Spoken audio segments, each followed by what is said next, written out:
Bah alors là c'est Dino, c'est le nouveau robot de la société Naio Technologies. Donc Naio Technologies c'est une société qui commercialise des robots de désherbage autonome. Et donc après le premier robot Oz, on sort le robot Dino. C'est un enjambeur pour les légumes en planche. Alors en fait avec Oz on passe entre les rangs, donc on ne peut pas travailler sur les planches. Dino comme c'est un enjambeur, on peut vraiment travailler sur des planches de légumes et enjamber plusieurs rangs de culture. Le deuxième avantage en fait c'est qu'on va avoir un meilleur débit de chantier. Vu qu'on peut travailler plusieurs rangs de culture en même temps, on va pouvoir aller jusqu'à 3-5 hectares sur une journée de travail avec Dino. Dino il est guidé grâce à un système de GPS RTK. Donc vous avez ici une antenne GPS.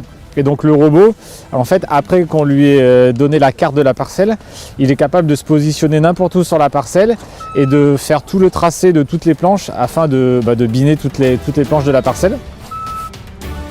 Donc on a aussi un système de guidage caméra. Donc vous avez ici une caméra qui permet de filmer les lignes de salade et du coup le porte-outil peut être positionné en fonction des lignes. L'intérêt étant de pouvoir positionner les différents éléments de binage au plus près de la culture et avoir un binage très précis et efficace des cultures.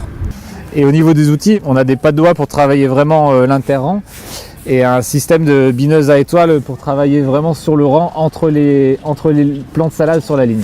Selon le type de culture, on peut adapter différents types d'outils sur le robot. En cas d'arrêt à cause d'un obstacle ou d'une perte de signal GPS par exemple, le robot envoie un SMS à l'agriculteur pour le prévenir et donc lui il peut venir récupérer le robot ou le relancer si besoin. Cette année on a produit 10 robots qu'on a commercialisés dans le cadre de contrats de partenariat et de pouvoir le tester dans différents types de sols, différentes régions, différents itinéraires techniques. L'année prochaine, on lance les commercialisations entre guillemets normales. Donc on va avoir 20 robots à vendre. Le prix est en cours de finalisation, mais on sera aux alentours de 85 000 € le robot. On a plusieurs projets en cours sur Dino là, pour faire des nouvelles fonctionnalités. Donc pourquoi pas du semis, pourquoi pas de l'épandage d'engrais. Donc voilà, pouvoir ajouter d'autres tâches au robot en plus du désherbage mécanique.